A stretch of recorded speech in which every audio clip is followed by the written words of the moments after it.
Hello ladies and gentlemen, Nick here, and welcome to my review of Doctor Who, The Daemons, or The Demons. Also, I'd just like to quickly mention that I got my DVD with a exclusive 2012 official art convention artwork slipcase case thing. I think I got this at Forbidden Planet in Cambridge in June 2012.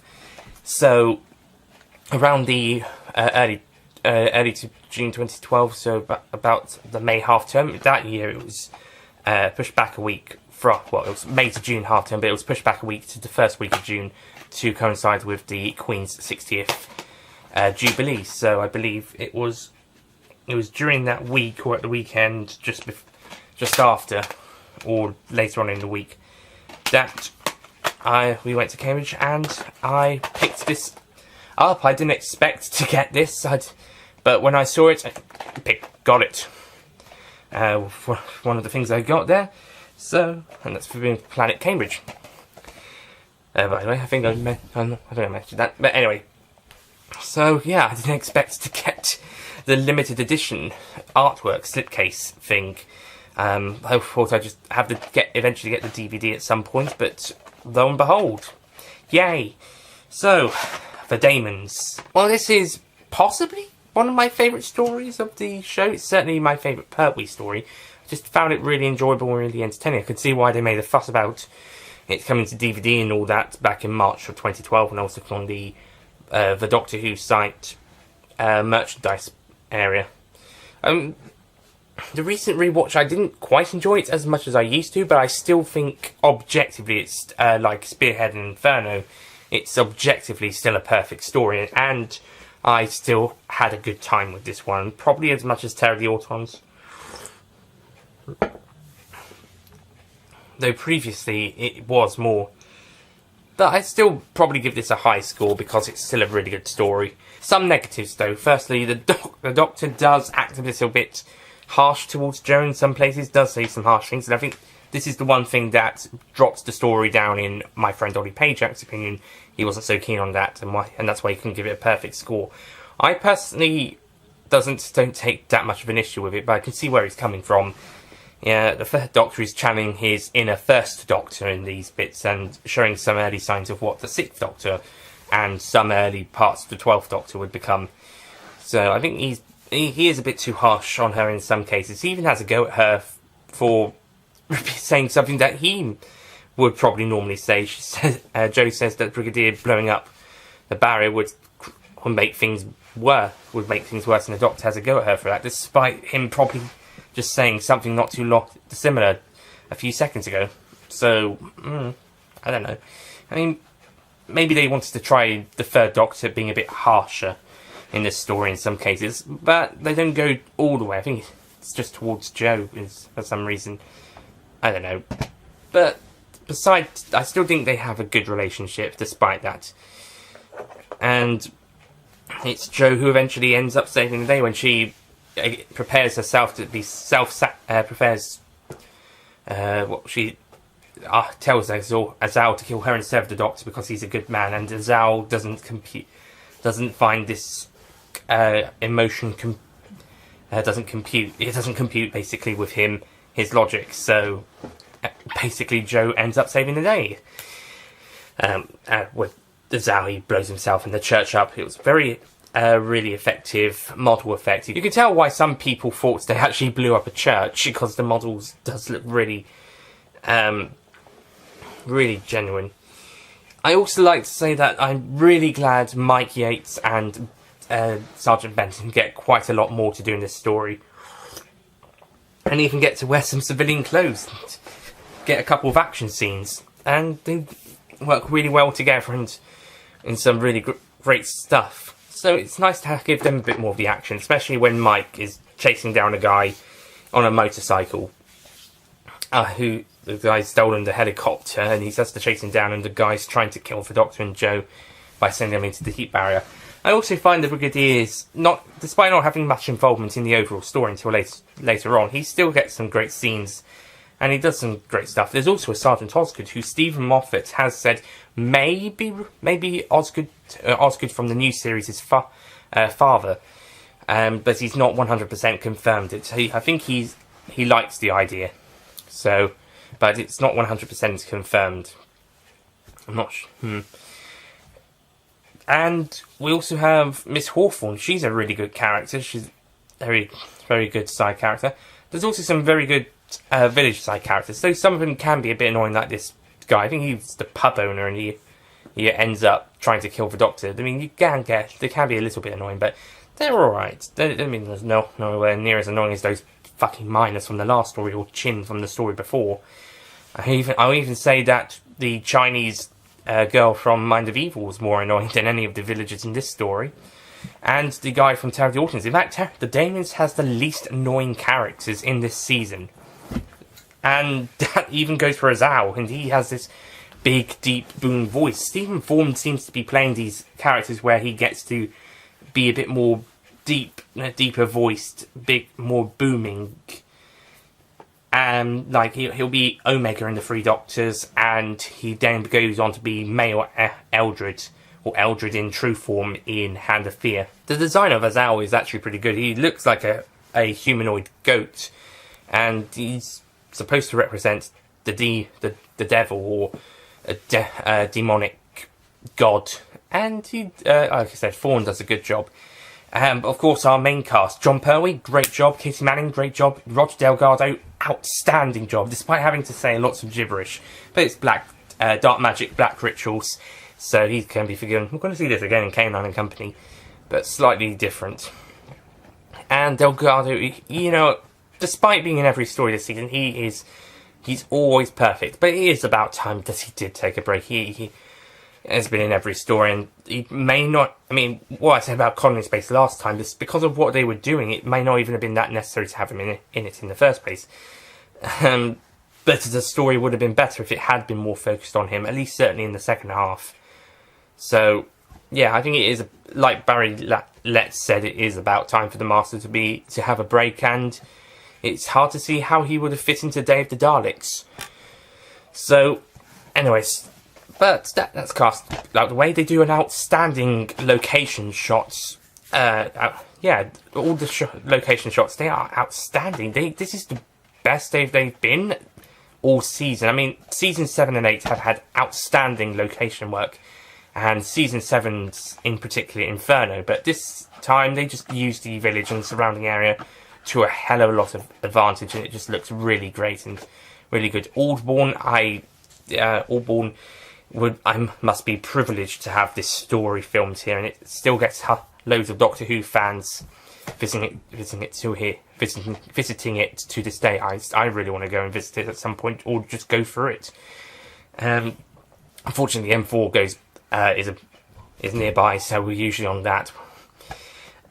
Also, fun fact: one of my friends, Travis Gregson, or someone who was Travis Gregson, used to lived in Higham in Wiltshire, which is just outside Swindon, and Aldbourne is just outside Swindon. So if you're in the Swindon area, do go and have a look.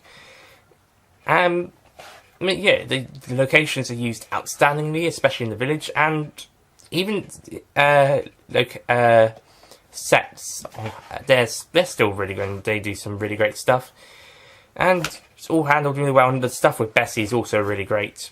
I think it's a really, really well done and looks great. I think, yeah, this is probably the best use of locations we've had in the show so far. As I loved the location stuff in Spearhead and in Inferno and throughout the other stories in season 7 and 8.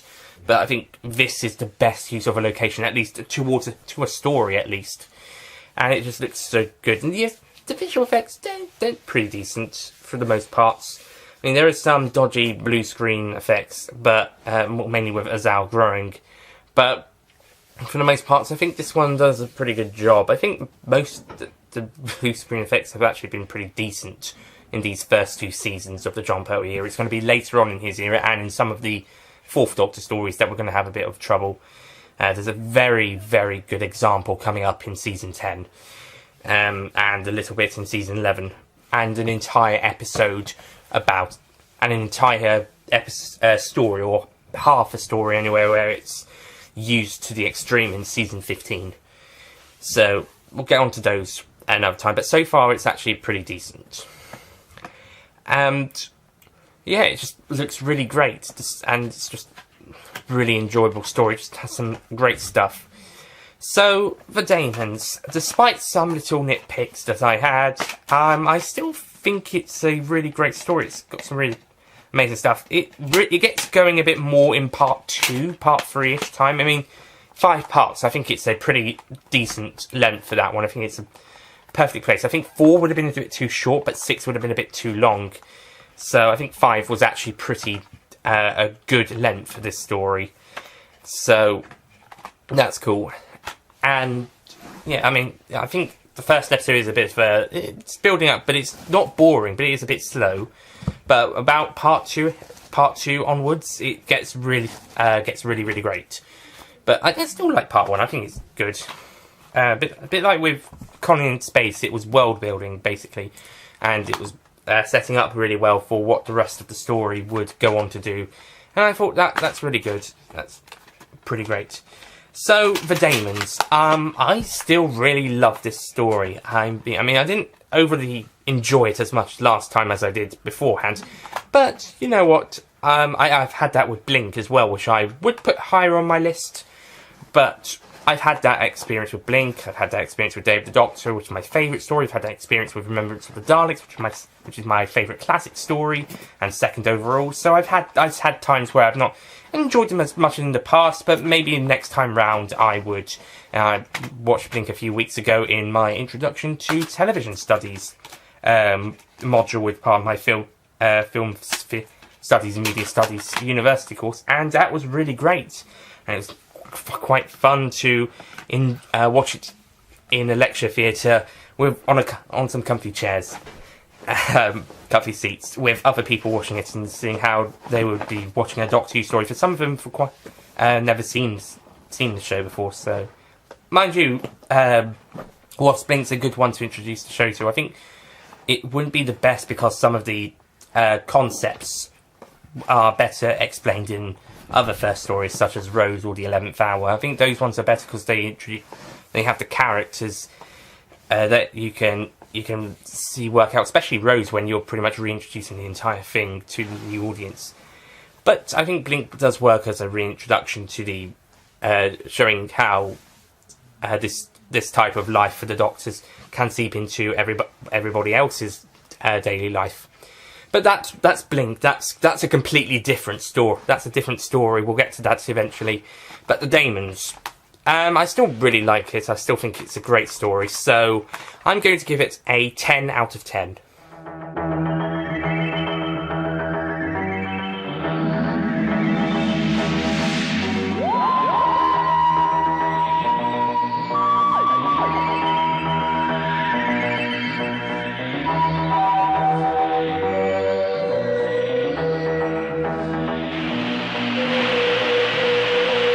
So despite some nitpicks and not quite enjoying it this time round, I still think this is a pretty much near perfect story, and I think it just about makes my top 10 Doctor Who stories list. If not, then it's just on the outskirts. I mean, yeah, just on the outskirts. If not, then it's probably number 10.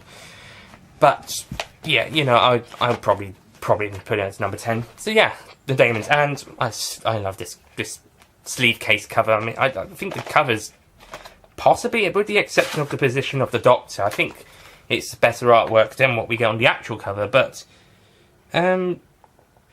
still, I think they still are pretty decent, really great covers. The only thing is I would have liked to have seen the Master on here as well, but oh well, just still looks really great, and mine's limited edition number 823 out of 1,000, so there's only 1,000 of these if you can find them.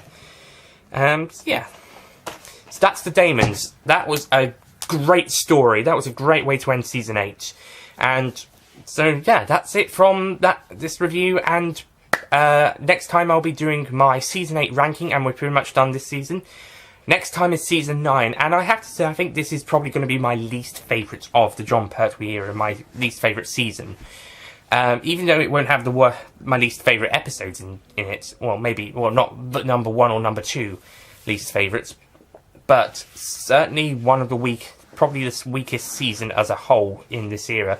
However, we will be starting that season with possibly the best episode of the season, and a formidable old foe of the Doctor's will be returning in this new story. That's right. Approximately 47 years before they returned in the 2019 New Year's special resolution, the Daleks would return on New Year's Day 1972 in Day of the Daleks. I'll see you guys next time. Goodbye.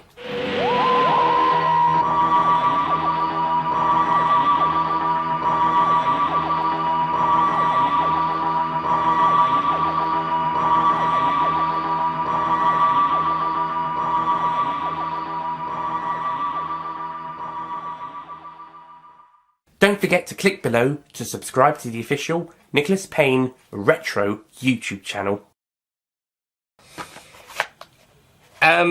This is a really good story. Hang on.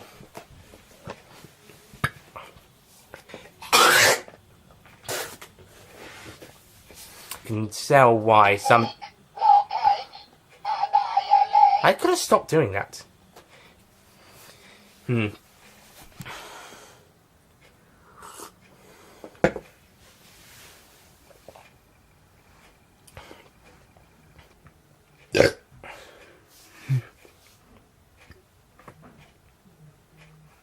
And the next